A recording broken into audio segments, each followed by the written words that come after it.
Stay tuned for this important tip. From our garden to yours.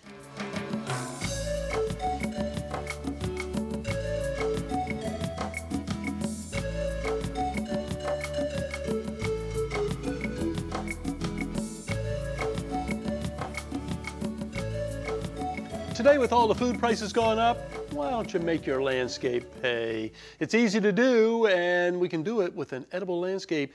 Jennifer Ramos is with us today, and she's going to tell us all about it.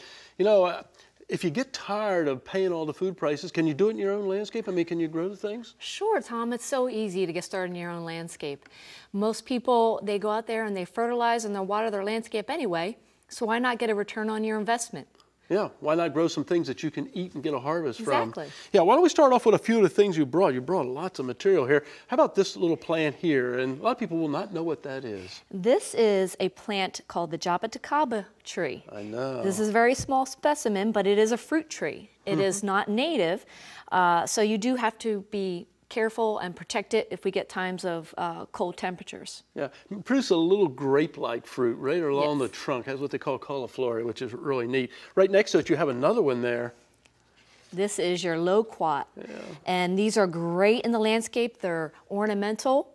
They're beautiful trees, and the fruit is edible. I know, look at that nice little orange fruit there. It's got a big seed inside of it. Yeah. And if you can, let me give people a little hint, if you can, you go through and you get a variety, a name variety, so you know what the fruit's going to taste like. It's just so neat. Is it hard to work these into the landscape? What do you do? It's really not hard to work them into the landscape.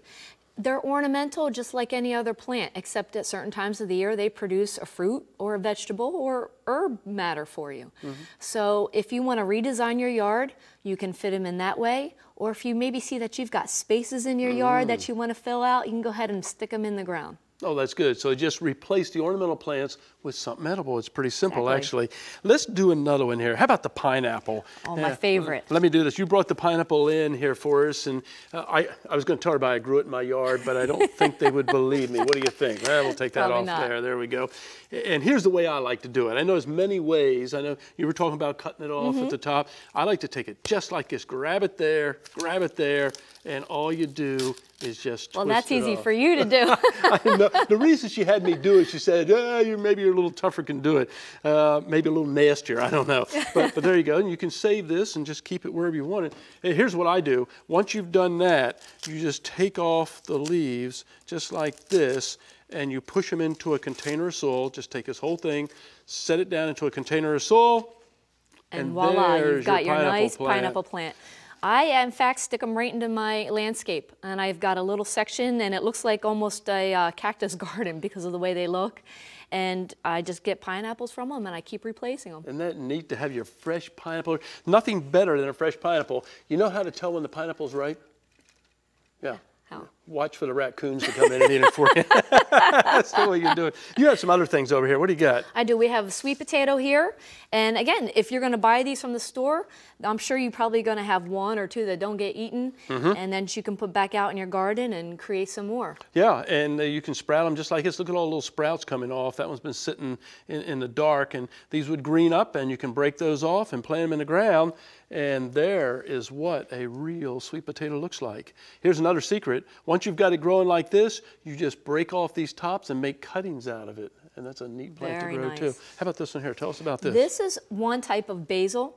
This basil is very fragrant, it's very aromatic, and it's used in cooking. There are many different varieties of basil, and this can be in your garden, it can be near your house, it can be in the landscape, anywhere. So it's very versatile. I love to take basil and just rub the leaves. I love to do that with all the herbs that we have here. It's just really so neat. Now down here you have a pineapple guava. Yes. You'd be surprised. There are a lot of native plants that produce food, not just for the animals and the wildlife, but for us as well. Even oak trees give nuts and acorns that we can consume. They're edible, and here's number one that you should be planting. If you don't have one of these, you are not in the gardening business if you have room. It's just a citrus tree. I mean, everybody can plant the citrus out into the landscape and enjoy the fruits. And we had juice from our citrus trees this year for about 3 or 4 months. Nice. I'm going to give you a couple others because you can't reach them over here. We've got some pepper plants here. and some tomato plants. And these get bushy and full and look very nice. But if you're going to put them in the landscape, you want to make sure that they can be a little accessible when you have to change them out. Good. Jennifer, thank you very much. You're welcome. We're out of time as normal, but if you want more information, just go ahead and call the Ag Center and ask for Jennifer, and she'll be happy to give you all the information you need. And you too should plant the edible landscape.